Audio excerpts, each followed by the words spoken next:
जी जनाब। आवाज़, स्क्रीन और कैमरा सबको क्लियर है?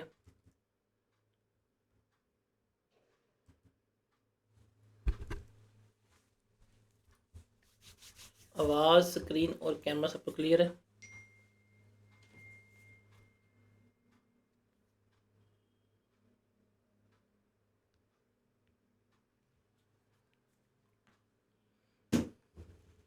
लास्ट लेक्चर से कोई सवाल है किसी का तो बताएं। ओए, मैंने चैट डिसेबल करनी थी, मुझे याद आ गया। कर दूं चैट डिसेबल ताकि आप लोग आपस में कम्युनिकेट ना कर पाओ।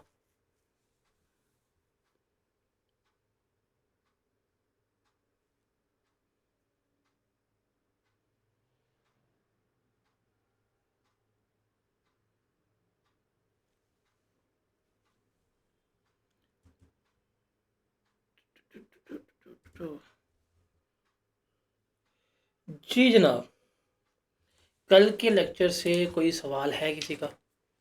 Any question by anyone from the last lecture?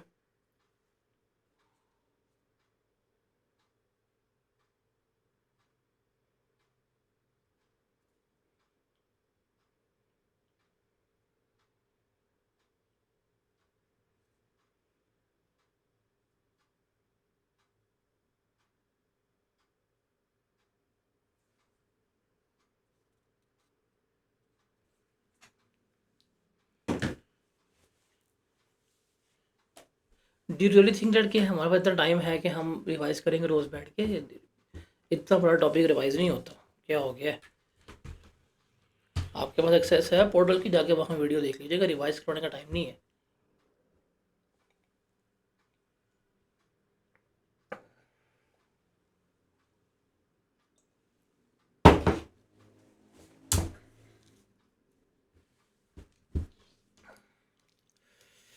चलें जी, आगे चलते हैं और आगे जो है हम डिस्कस करते हैं चीज़ों को और देखते हैं क्या है, कैसे है, किस तरह से है। हमें ये चीज़ समझ लग गई कि इनपुट टैक्स हमारा क्लेम कैसे होगा।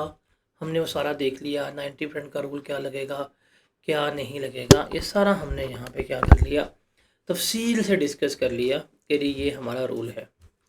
अब हम आगे चलेंगे और आगे हम अपने सेल्स टैक्स के न्यूमेरिकल की वाहिद वर्किंग जो है वो क्या करेंगे, डिस्कस करेंगे।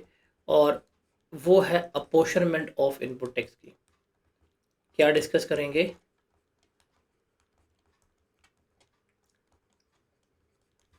Apportionment of input tax. What is the meaning of apportionment of input tax? Apportionment of input tax का मतलब क्या है, वो हमने क्या करना है, यहाँ पर देखना है, यहाँ पे समझना है, अंडरस्टैंड करना है हमने इसको, क्या होता है और किस तरह से नहीं होता। देखिए जी, हम बात करते हैं अपोर्शनमेंट की। और होता क्या, फॉर एग्जांपल आपने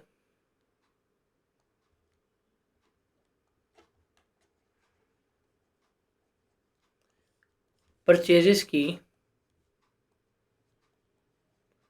5 लाख रुपए की, 18% के हिसाब से आपने कितना टैक्स पे किया होगा? 90,000। ये आपका क्या कहलाएगा? Input tax. कारोबार कर रहे हो, बिजनेसमैन हो, ये आपने परचेजेस की हैं, मतलब 5 लाख रुपए का सामान जो है आप खरीद कर ले आए हैं। जब 5 लाख रुपए का सामान खरीद कर लेकर आए हैं, अब जाहिर बात आप इनको बेचेंगे, आप सेल्स करेंगे। अब कोई आपसे चौधरी उठेगा या चौधराहन उठेगी कि 5 लाख का सामान 6 लाख का क्यों बेच रहे हैं? तब भाई जितने का लेते हो प्रॉफिट में बेच रहे होते हैं। इसको इस्तेमाल करना है, ये मगज़ जो है ना इसको चलाना सीखें थोड़ा सा। आप सेल्स करते हैं, एक सेल्स करते हैं आप लाहौर में, एक सेल्स करते हैं आप कश्मीर में, और एक सेल्स करते हैं आप तुर्की में।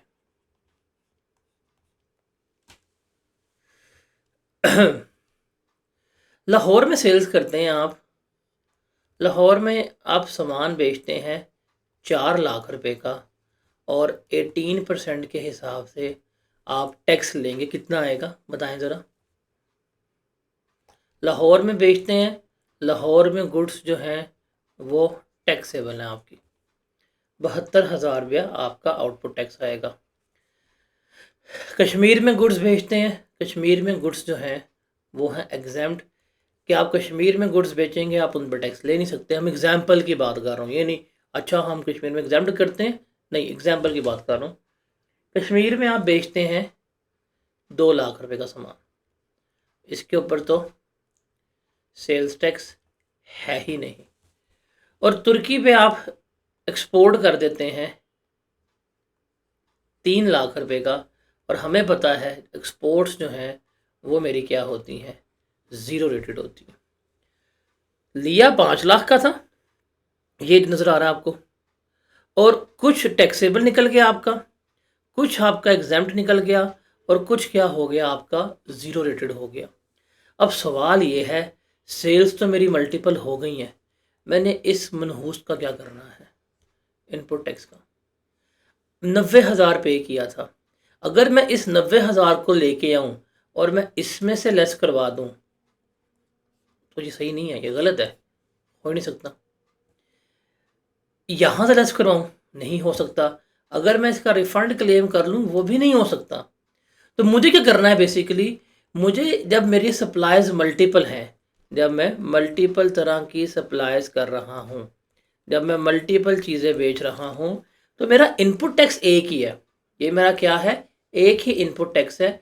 इसको हम क्या कहते हैं, कॉमन इनपुट टैक्स। क्या कहते हैं हम इसे? कॉमन इनपुट टैक्स कहते हैं। हमने इस कॉमन इनपुट टैक्स को डिवाइड करना है कि इस 90,000 में से कितना प्रतिशत इसको चार्ज होगा, कितना फीसद इसको चार्ज होगा, कितना परसेंटेज इसको चार्ज होगा। हमने अब ये डिवाइड करना है। क्या करना है? डिवाइड करना है। इस अमल को क्या कहते हैं? Apportionment of input tax. क्या कहते हैं? Apportionment of input tax. क्या मतलब होता है कि जो ये मेरा कॉमन इनपुट टैक्स है इसको between taxable and exempt goods के डिवाइड करना, ये मेरा क्या कहलाता है? कॉमन इनपुट टैक्स कहला रहा होता है। इसको कॉमन इनपुट टैक्स भी कहते हैं, इसको हम रेजिडुअल इनपुट टैक्स भी कहते हैं। क्या मतलब है इनका? कि ये वो इनपुट टैक्स है जिसको हमने क्या करना है, between taxable and exempt supplies क्या करना है, डिवाइड करना है। इसको हम क्या कहते हैं? Common input tax. और इस प्रोसेस को हम क्या कहते हैं? अपोर्शनमेंट ऑफ इनपुट टैक्स कह रहे होते हैं। तो सबसे इम्पॉर्टेंट एक ही वर्किंग बनाएंगे जिसमें हमें क्या सीखेंगे, अपोर्शनमेंट करना जो है वो सीख रहे होंगे। अब अपोर्शनमेंट करनी कैसे है, ये तो हमें लग गया पता जी, ये 90,000 है, इसमें से कुछ इसको चार्ज करना है, कुछ इसको चार्ज करना है, कुछ उसको चार्ज करना है, ठीक है, लग गया समझ।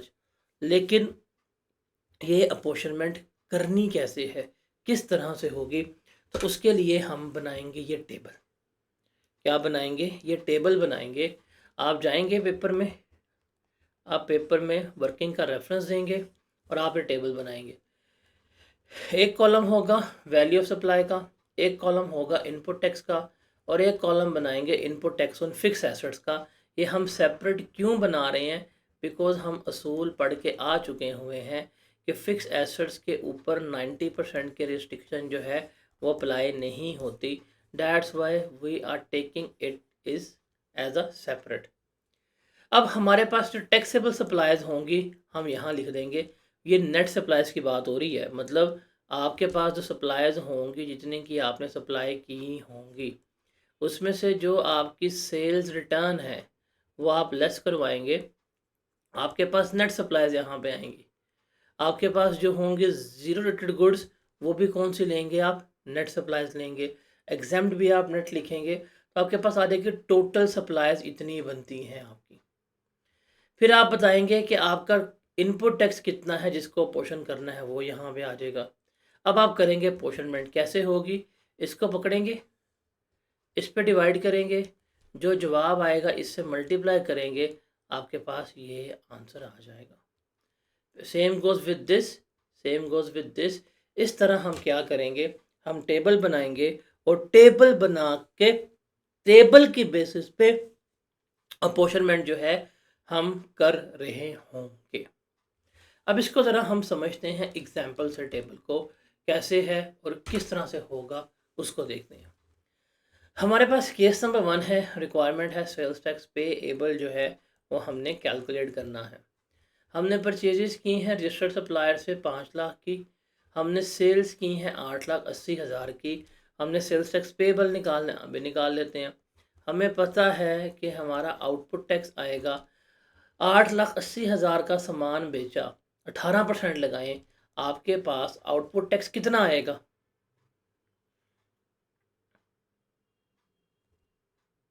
158,400। इसमें से हमने लेस करवाना है इनपुट टैक्स। हमने कल इसका रूल पढ़ा था, क्या था? 90% ऑफ आउटपुट टैक्स, मतलब 158,400 का हम लेंगे 90%। क्या आंसर आएगा? 1,422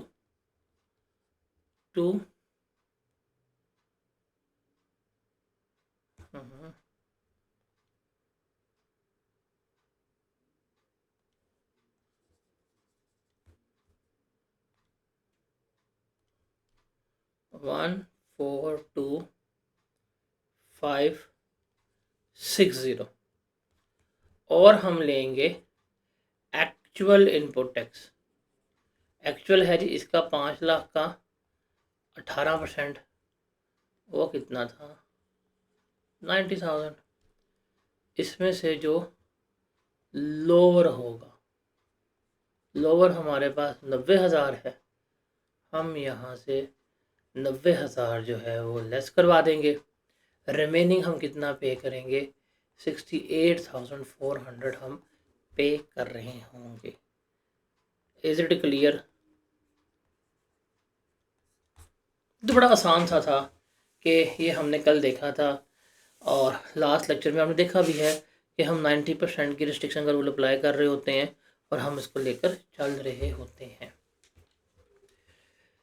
आगे चलते हैं। कैलकुलेट करना है इनपुट टैक्स क्लेमेबल या पेएबल कितना है इस भाई साहब का, वो देखते हैं। परचेजेस की हैं हमने रजिस्टर्ड सप्लायर से 15 लाख की, सेल्स की हैं हमने 18,80,000 की, एग्जाम सप्लायर्स है मेरी 2 लाख की। ओके, निकाल लेते हैं। हम सबसे पहले लेंगे अपना आउटपुट टैक्स।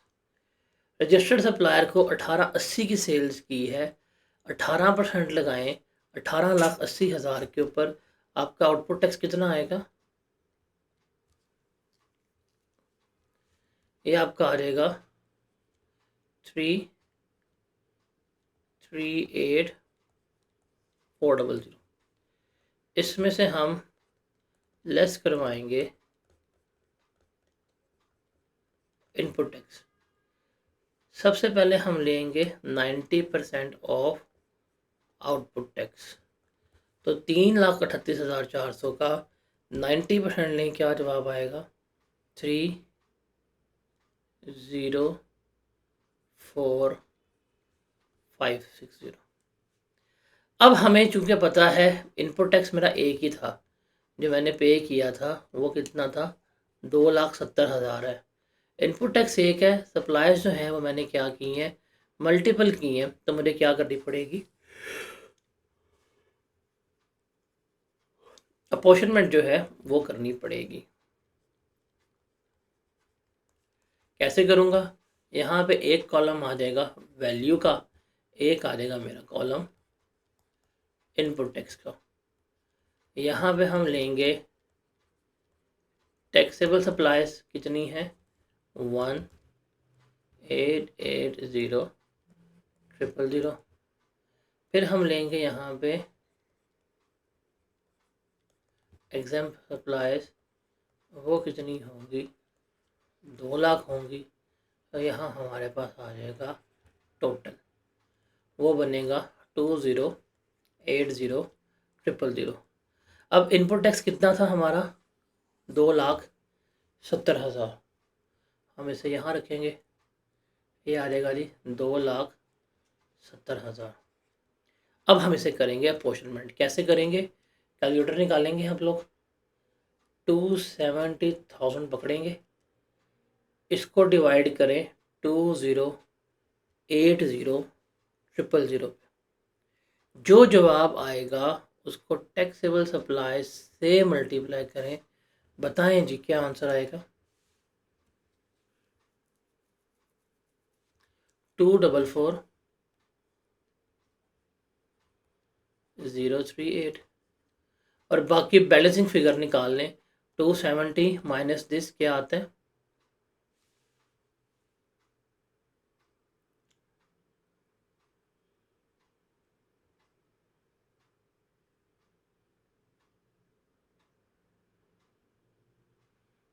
25,962।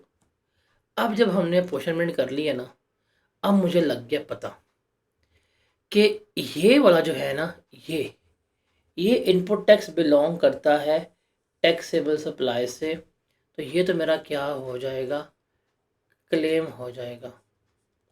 ये इनपुट टैक्स बिलोंग करता है एग्जाम सप्लाई से, ये मेरा क्या हो जाएगा, ये मेरा वेस्ट हो जाएगा।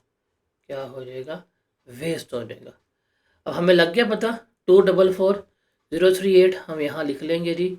एक्चुअल इनपुट टैक्स कितना था 244,038। लोअर क्या है, लोअर यही है, तो यही हम लेस करवाएंगे। 244,038 को हमारा पेएबल कितना आ जाएगा 94,362। ये हमें क्या करना पड़ेगा, हुकूमत को पे करना पड़ेगा। क्लियर है।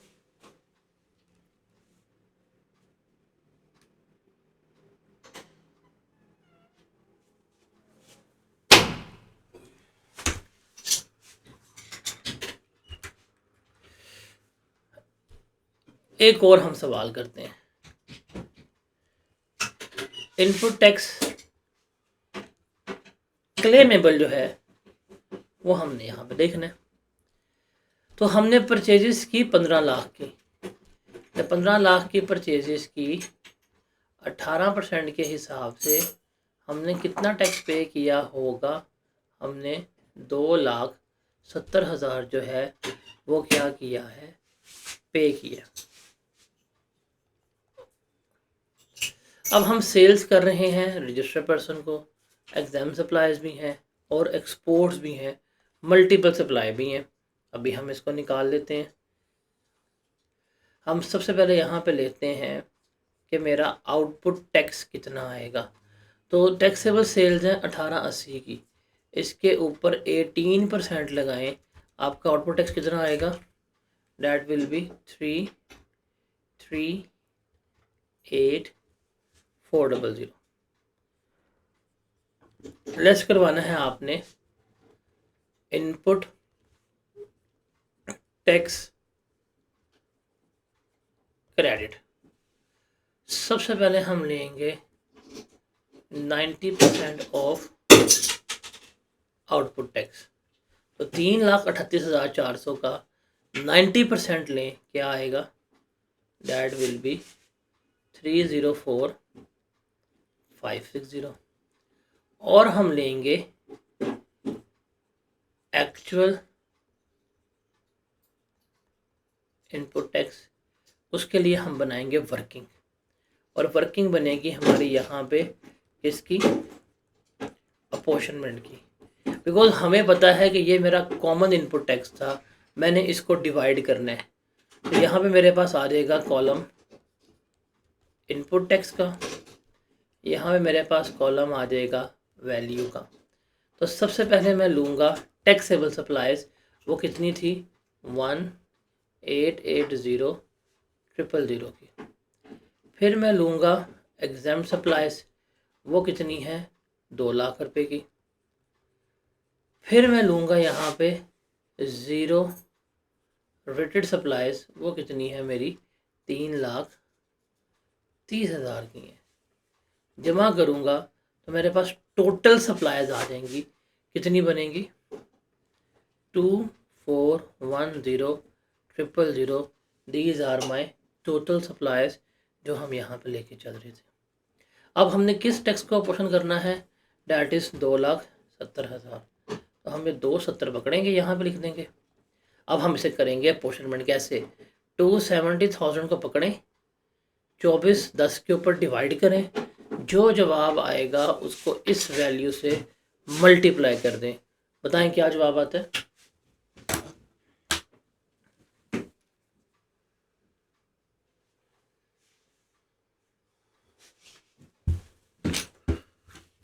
ये आ जाएगा जी हमारे पास 210,622। अब 270 को पकड़ें, इस पर डिवाइड करें, 2 लाख से मल्टीप्लाई कर दें, क्या जवाब आएगा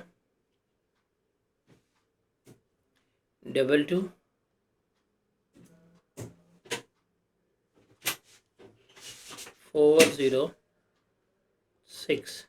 और बाकी बैलेंसिंग अमाउंट निकाल लें, कितनी बनेगी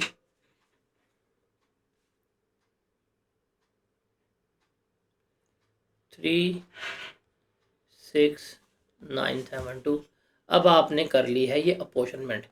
आपको लग गया पता कि इसका ताल्लुक जो है वो किसके साथ है, टैक्सेबल वाले से। ये तो क्लेम हो जाएगा। वैल्यू निकाली टेबल में, 2,10,622 रुपये आए, वो आपने यहाँ पे लिख दिए 2,10,622। 90% ये है, एक्चुअल ये है, यही लो है। हम क्या करेंगे, लेस करवा देंगे, तो आपके पास क्या आ जाएगा, सेल्स टैक्स पेएबल। कितना पे करेंगे हम गवर्नमेंट को,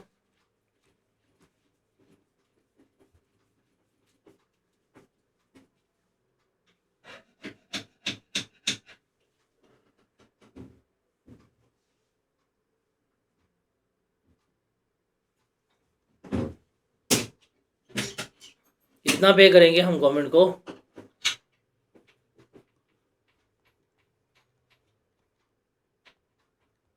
ये हमने क्या करना है, पे करना है। ये वाला जो बिलोंग करता है ये है एग्जैम्प्ट गुड्स के लिए, इसका तो कुछ नहीं हो पाएगा। और ये बिलोंग करता है हमारा ज़ीरो रेटेड के लिए, इसका हम क्या कर लेंगे, रिफ़ंड क्लेम कर लेंगे। 36,972 रुपये गवर्नमेंट क्या करेगी, हमें रिफ़ंड करेगी। और रिफ़ंड का हमने प्रोसेस पड़ा हुआ है, रिटर्न जमा करवाने के बाद विदिन 45 डेज गवर्नमेंट क्या कर रही होती है, रिफ़ंड कर रही होती है। ओके, अब यहाँ पे याद रखिएगा, मैं एक टर्म लिखता हूँ, ये वो इनपुट टैक्स था जिसको हमने डिवाइड किया है, इसे हम कहते हैं रेजिडुअल इनपुट टैक्स या कॉमन इनपुट टैक्स। इस टैक्स को, इस 270 को हमने टैक्सेबल, एग्जैम्ड और जो हमारी ज़ीरो रेटेड गुड्स थी इसमें तकसीम किया। जो तकसीम किया जाएगा वो मेरा क्या कहलाएगा, रेजिडुअल इनपुट टैक्स। क्या कहलाएगा, रेजिडुअल इनपुट टैक्स, या इसे हम क्या कहते हैं, इसे हम कॉमन इनपुट टैक्स भी कह रहे होते हैं। क्या कह रहे होते हैं, कॉमन इनपुट टैक्स भी कह रहे होते हैं। रिमेंबर क्या कहेंगे, कॉमन इनपुट टैक्स, कि भाई ये वो टैक्स है 2,70,000 जिसको हम क्या कर रहे हैं, डिवाइड कर रहे हैं between taxable and exempt goods. अब देखा जाए तो ये भी टैक्सेबल है और ये भी टैक्सेबल है। इस पे रेट 18% लगता है, इस पे रेट 0% लगता है तो ये दोनों टैक्सेबल।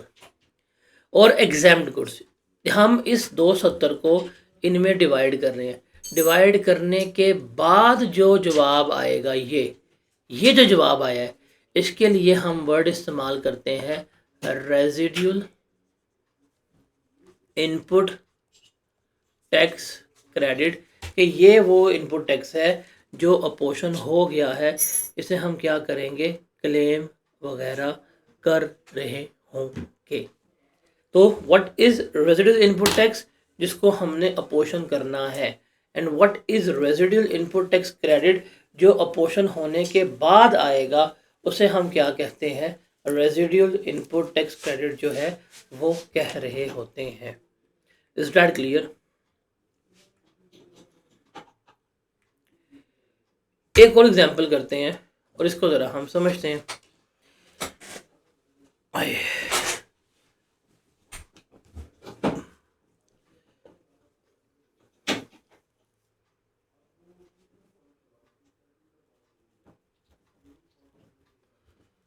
रिक्वायरमेंट है इनपुट टैक्स क्लेमेबल या रिफंडेबल निकालना है। ओके, आपने परचेजेस की हैं 15 लाख की, आपने सेल्स की हैं 18,80,000 की, आपकी एग्जाम सप्लाईज जो हैं वो कितने की हैं, 2 लाख की हैं, आपकी ज़ीरो रेट सप्लाईज कितनी है, 7,30,000 की है। फिर उसने कहा यह एक आपने मशीन ली है 13 लाख रुपए की, जो सिर्फ और सिर्फ एग्जाम्प्ट और ज़ीरो रेटेड गुड्स बनाने में इस्तेमाल हो रही है। एक मशीन ली है जो किस में इस्तेमाल हो रही है, एग्जाम्प्ट में और ज़ीरो रेटेड गुड्स में इस्तेमाल हो रही है। ठीक है, मशीन की भी हम क्या कर लेंगे, अपोर्शनमेंट जो है वो कर रहे होंगे। तो सबसे पहले हमारे पास यहाँ पे आ जाएगा आउटपुट टैक्स। हमने कितना है 1880,000, तो आउटपुट टैक्स हमारा कितना आएगा इसके हिसाब से, डैट विल बी 338,400। इसमें से हमने लेस करवाना है इनपुट टैक्स क्रेडिट। हम यहाँ पे सबसे पहले लेंगे 90% ऑफ आउटपुट टैक्स। तो 338,400 का 90% लेंगे, हमारे पास जवाब आ जाएगा 304,560। और हम लेंगे यहाँ पे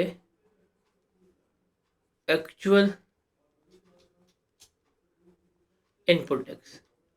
इसके लिए हम बना लेंगे अपनी अपोर्शनमेंट की वर्किंग। तो हम अलग पेज पे जाएंगे, हम हेडिंग देंगे वर्किंग की, that is to be apportionment of input tax. एक कॉलम आ जाएगा वैल्यू का, एक कॉलम आ जाएगा इनपुट टैक्स का, एक कॉलम आ जाएगा input tax on fix assets का। बिकॉज मशीन है, फॉर्मेट बताया था कि हम मशीन को सेपरेट लेके चलेंगे, और ये हमने डिस्कस किया हुआ है कि ये मशीन्स होती हैं, इनके ऊपर 90% के रिस्ट्रिक्शन का रूल अप्लाई नहीं होता, हम इनको इसलिए सेपरेट लेके चलेंगे। तो यहाँ पे मेरे पास आ जाएंगी टैक्सेबल सप्लाईज, यहाँ मेरे पास आ जाएगी एग्जाम सप्लाईज, यहाँ मेरे पास आ जाएगी ज़ीरो रेटेड सप्लाईज। तो ये 730 है मेरी ज़ीरो रेटेड। एग्जाम्प्ट जो है वो मेरी 2 लाख है, और टैक्सेबल जो है वो मेरी कितनी है, 18,80,000 है। इसको जमा करें, कितना बनेगा। फिर हमने की थी परचेजेस 15 लाख की, 18% के हिसाब से हमने कितना पे किया होगा, 2,70,000 हमने पे किया था। ये आ गया जी मेरे पास 2,810,000। अब इसको डिवाइड करें, 270 को इस पर डिवाइड करें, इससे मल्टीप्लाई करें, क्या जवाब आएगा, 180,641, फिर 270 को इस पे डिवाइड करें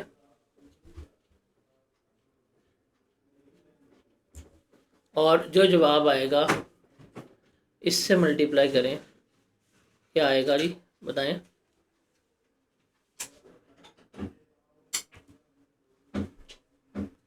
19217 और बाकी रिमेनिंग बैलेंसिंग अमाउंट जो है वो निकालने कितनी बनेगी?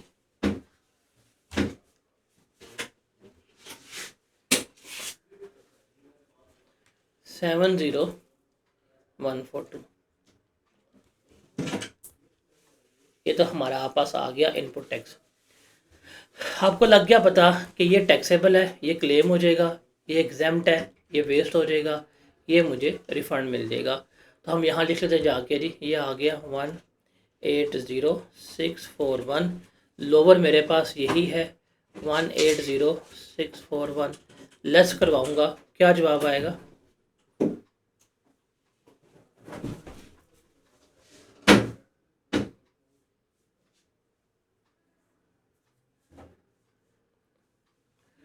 157,759। ये तो हमारे पास हो गया। 5 मिनट है, हो गया ये। कुछ सिस्टम मिला। अच्छा, आपने मशीन ली थी 1.3 मिलियन की। 1.3 मिलियन के ऊपर 18% के हिसाब से आपने कितना टैक्स पे किया होगा बताएं?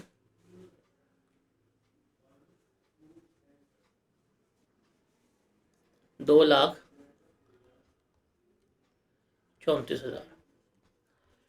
उसने कहा है ये मशीन सिर्फ एग्जेम्प्ट और ज़ीरो रेटेड गुड्स में इस्तेमाल होती है। ठीक है, हम लिख लेंगे मशीन का टैक्स कितना आया? 2,34,000। उसने कहा है कि ये टैक्सेबल गुड्स में इस्तेमाल नहीं होती, ये सिर्फ इन दोनों पे इस्तेमाल होती है। तो हम इसकी अपोर्शनमेंट कर लेते हैं। हम अपोर्शनमेंट करेंगे सबसे पहले एग्जेम्प्ट गुड्स के लिए। एग्जेम्प्ट सप्लाईज कितनी है मेरे पास? 2 लाख है। टोटल कितना है? जिनमें अपोर्शनमेंट होगी हम हमेशा उनका टोटल लेंगे। तो ये मेरे पास आएगा 9,30,000 आएगा टोटल, और मल्टीप्लाई कर देंगे हम किस टैक्स को करना है, डैट इज़ 234,000। फिर हम लेंगे ज़ीरो रेटेड गुड्स, वो कितनी थी मेरे पास? 7,30,000। टोटल क्या था? बिकॉज इन दोनों में पोर्शन होनी है, इन दोनों का टोटल बनता है मेरे पास 9,30,000। मल्टीप्लाई कर दूंगा 234,000 से। तो बताएं जी पहले का आंसर क्या आता है?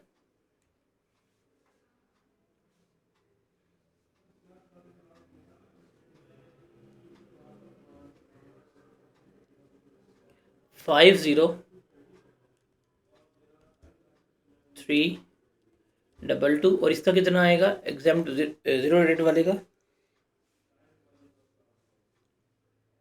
183,678। अब ये मशीन की अपोर्शनमेंट भी हो गई है। हमें लग गया पता कि इस 234 में से ये इनपुट टैक्स तो वेस्ट हो गया, ये हम क्या करेंगे? रिफ़ंड क्लेम कर लेंगे। तो टोटल रिफ़ंड हम कितना क्लेम करेंगे? 70,142 नॉर्मल इनपुट टैक्स, 183,678 मशीन का input tax. Total input tax कितना होगा हमारा? टोटल रिफंड कितना बनेगा? इन दोनों को जमा करें।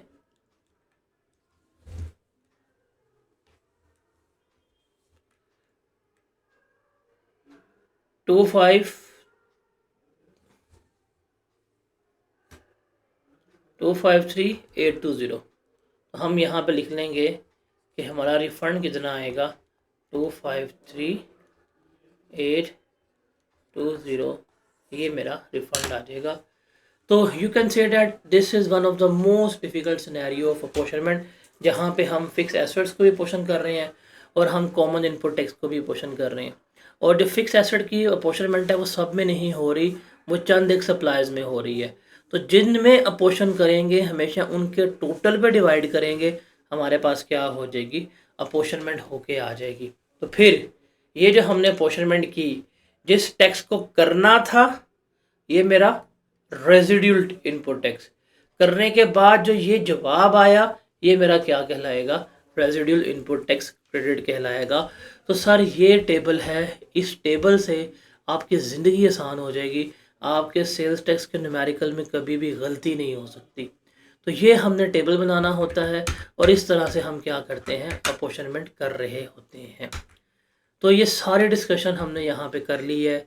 इस तरह से हम उसे क्या करेंगे, लेकर चल रहे होंगे।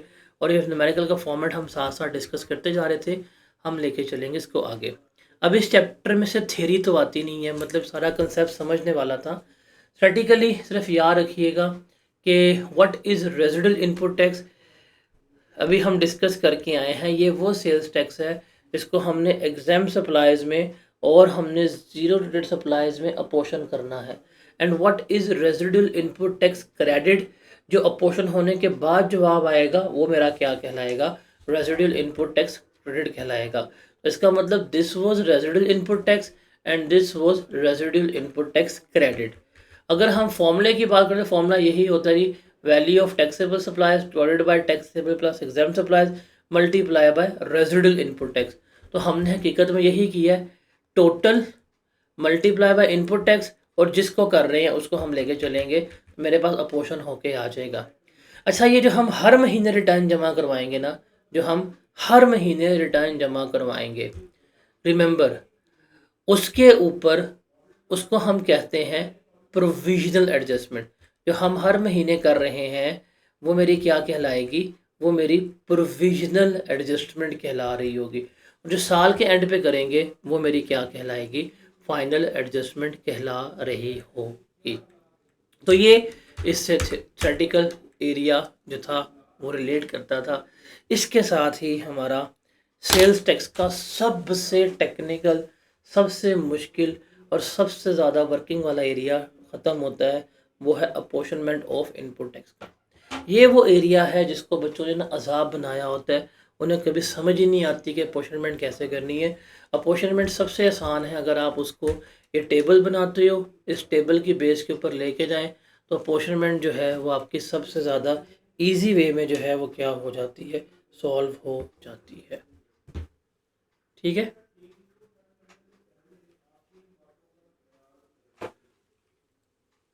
Is that clear?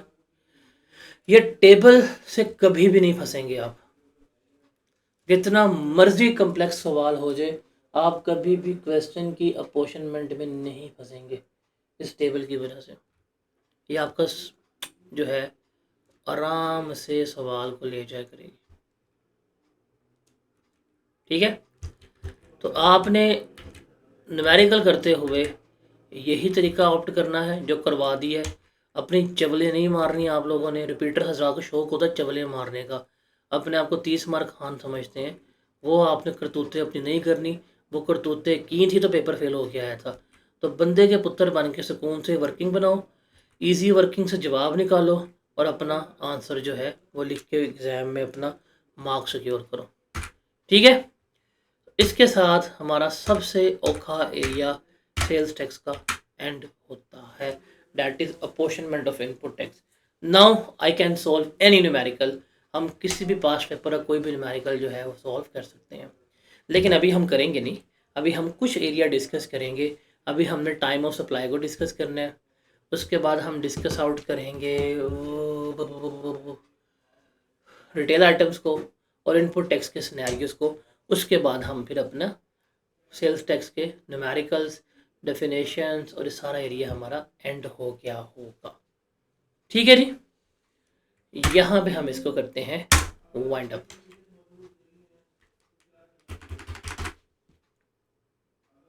तो जब मैंने कह दिया कि हमने फिक्स एसेट्स का फॉर्मूला यूज़ नहीं करना, आपको शौक है आप फॉर्मूला इस्तेमाल करें, पेपर फेल करवा के आ जाएगा, बाद में मुझे बताइएगा कि मेरा पेपर फेल हो गया। अभी बता रहा हूँ कि हमने कोई फॉर्मूला इस्तेमाल नहीं करना, हमने टेबल बनाना, टेबल में लेके जाना है, हम किसी सवाल में फंसेंगे नहीं। आपको सवाल में फंसने का शौक है, फंस जाए जाके, फिर पता नहीं कैसे लोग हैं।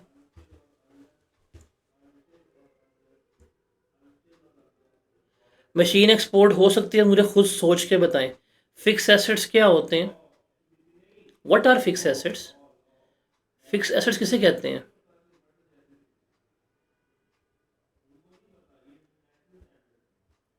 फिक्स एसेट्स किन्हें कहते हैं? नहीं नहीं नहीं नहीं नहीं, ओके नहीं, ओके नहीं, ओके नहीं, ओके नहीं।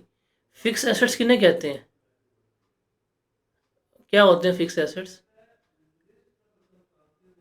ना ना ना, सॉरी का कोई मौका नहीं दूंगा बेटा। सॉरी नहीं, नो सॉरी। फिक्स एसेट्स किन्हें कहते हैं? Answer my question. Fix asset export होते हैं? फिक्स एसेट एक्सपोर्ट होते हैं? बंदा कसम से, वो देखिए मोला जट, बंदा वो हिसाब करे, तेरे मैं टोटे टोटे टोटे कर देवांगा। क्या यार, कस कहाँ से उठ के आए हो बताओ जरा।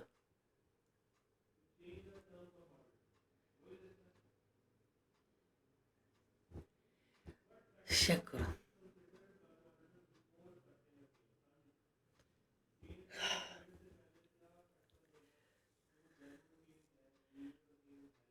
मुझे बताओ फिक्स एसेट्स कैसे एक्सपोर्ट करेंगे, मुझे बताना है, आपने जस्टिफाई करना है।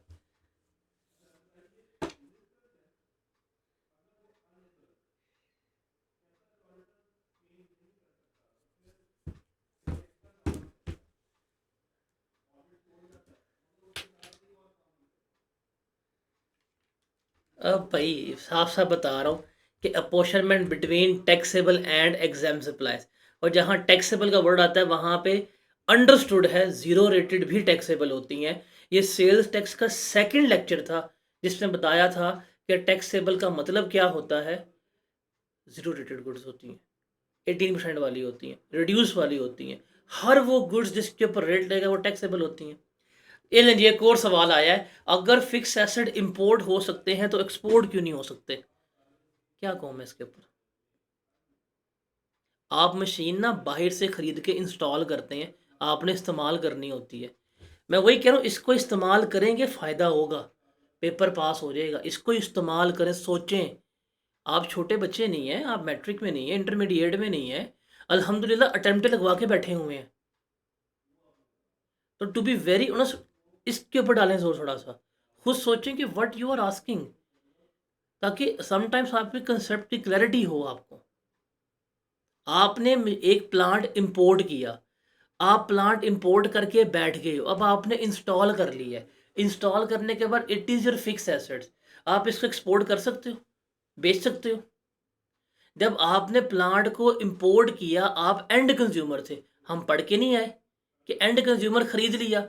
अब खरीदने के बाद बेचोगे तो आपको टैक्स नहीं ले सकते, क्या पढ़ के नहीं आए? तो थोड़ा सा कंसेप्ट को अपना डिफाइन करें, सोचा करें क्या बात कह रहे हैं।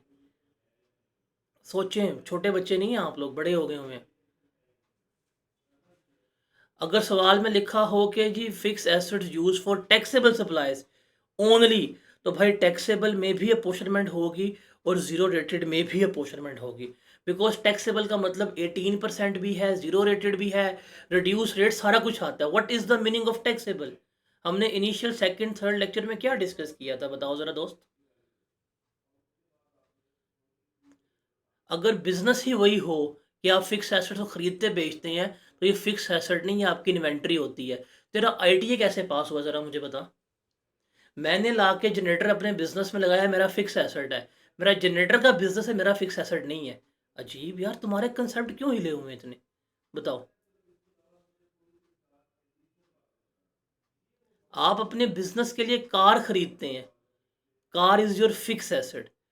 आपका गाड़ी का कारोबार है, now car is your inventory.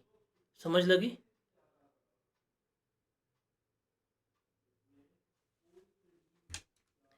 ITA पास है? आईटीए पास है?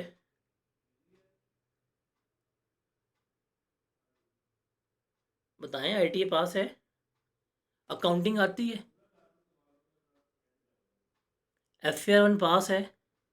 R1 पास है? R1? सही हुआ फिर तेरा पास नहीं हुआ R1। तू तू डिजर्व करता, तेरा R1 पास नहीं है, सही किया उसने।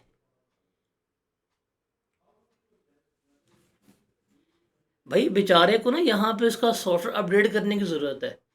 बिकॉज आप थोड़ा सोचें, आपको पता होना चाहिए। ये तो वो बातें हैं जो एक आईटीए वाले पीएससी के बच्चे को पता है कि what is difference between inventory and fix assets. आपको पता होना चाहिए। देर इज़ नो एक्सक्यूज कि जी मुझे नहीं पता या मुझे याद नहीं है, ये एक्सक्यूज नहीं होना चाहिए। ठीक है, तो सोचें सोचें सोचें सोचें, पेपर पास करना है, एंजॉय भी करना है, पेपर ही पास करना है। अरे यार ले यार, ले ले स्क्रीन शॉट, ले ले ले भाई, तू ले ले स्क्रीन शॉट। स्क्रीन शॉट के बगैर तेरी जिंदगी चलनी नहीं, ले ले यार, ले लिया है, आगे चलूँ।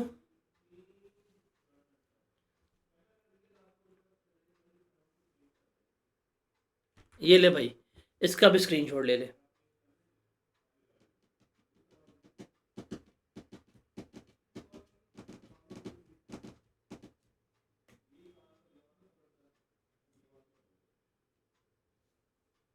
ये ले भाई, इसका भी स्क्रीन शॉट ले ले। मेरा भी स्क्रीन शॉट ले ले, ये ले भाई, मैं भी आ गया। मेरा भी स्क्रीन शॉट ले ले, काट ले, गर्दन ही काट दे मेरी। और ना काटी हुई।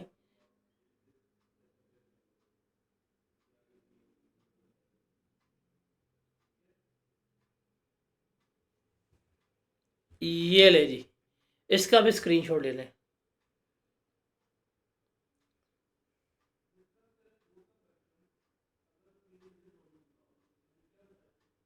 यार मैं रूड हूँ? एम आई रूड?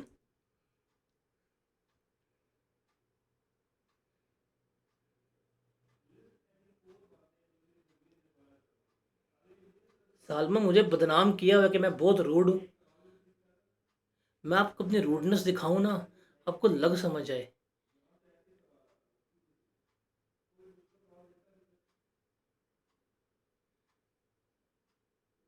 ओ अभे, ओ अभे। अब देखिए, इसने लिखा है you are pork is sir. बेटा, पोर्क कहते हैं सुअर को। ओ खुदा का नाम लो भाई, हाथ जोड़ता हूँ, सोच समझ कर लिखा करो। ओ खुदा का वास्ता यार, मुझे पता है तुम लोग सीए के स्टूडेंट हो, तुम सीए करने आए हो, तुम्हारे से पहली अटेम्प्ट में कोई चीज़ नहीं हो सकती। खुदा के लिए फिर भी सोच समझ कर लिखा करो, हाथ जोड़ दो, विनती करता हूँ यार। गॉड प्लीज हेल्प हिम, उठा ले इसको।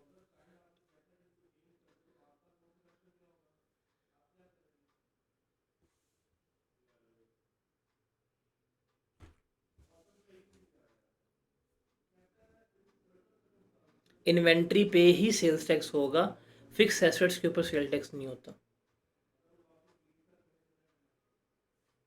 कॉर्पोरेट कस्टमर का मतलब होता है कंपनीज, कोई कोई चीज़ कंपनी खरीद के इस्तेमाल करती है। शुक्र करें मैं आप लोगों को ना रिस्पॉन्ड आउट कर देता हूँ। ये जो मुझे आजकल कहते हैं ना मैं बहुत रूड हूँ ये और वो, जाएँ किसी दूसरी टीचर को मैसेज करके बताएं। आपको 6-6 महीनों में रिप्लाई आ गए, मुझे फिर कहिएगा। मैं तो आपको फिर भी with in a day reply कर देता हूँ। मुझे तो पता भी नहीं होता कौन है कौन नहीं, मैं फिर भी रिप्लाई कर देता होता हूँ। जाएँ ज़रा, देखें कि रूडनेस होती क्या है, जो विदाउट बेनिफिट आपको सलाम का जवाब नहीं देते।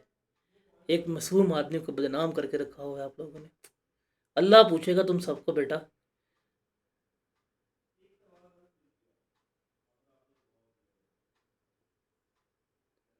तुम्हें अल्लाह पूछेगा जो जो मुझे रूड कहता है।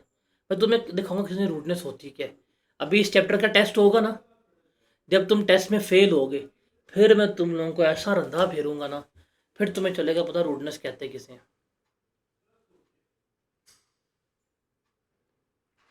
ओ भाई, ओ भाई, ये सारे के सारे आपके रेजिडल इनपुट टैक्स हैं। टैक्सेबल वाला भी रेजिडल इनपुट टैक्स क्रेडिट है, एग्जाम्प्ट वाला भी वही है, और जीरो रेट वाला अपोर्शन करने के बाद जो जवाब आएगा वो हमेशा रेजिडल इनपुट टैक्स क्रेडिट कहलाएगा। ठीक है, अब वो सबके लिए हो सकती है। अच्छा, आईफोन नाम लिख के फ्लेक्स करते हैं, 16 प्रो मैक्स पीटीए प्रूफ, मैं भी फ्लेक्स कर लूँ तुम्हारे सामने। अपना नाम क्यों नहीं लिखते तुम लोग? अपने नाम से क्यों नहीं आते?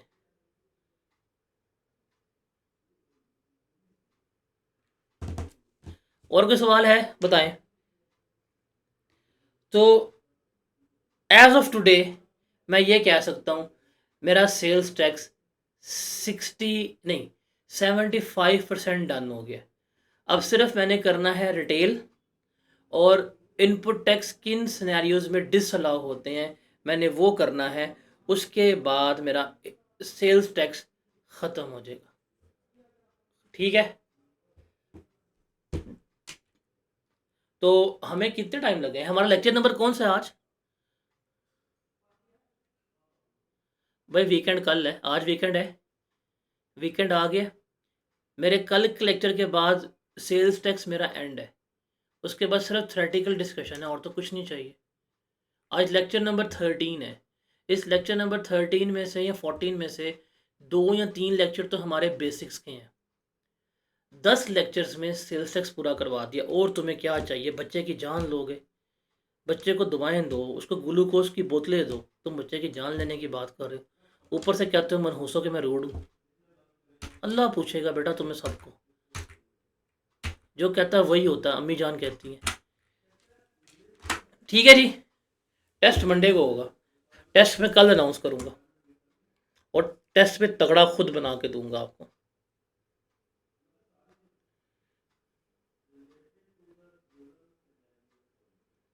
तो हम चलते हैं, कल मिलते हैं 4:30 पे। अच्छा, मेरे ख्याल से it's been a third week, मैं हर वीक पे बता रहा हूँ कि फ्राइडे को क्लास 5 बजे शुरू होती है।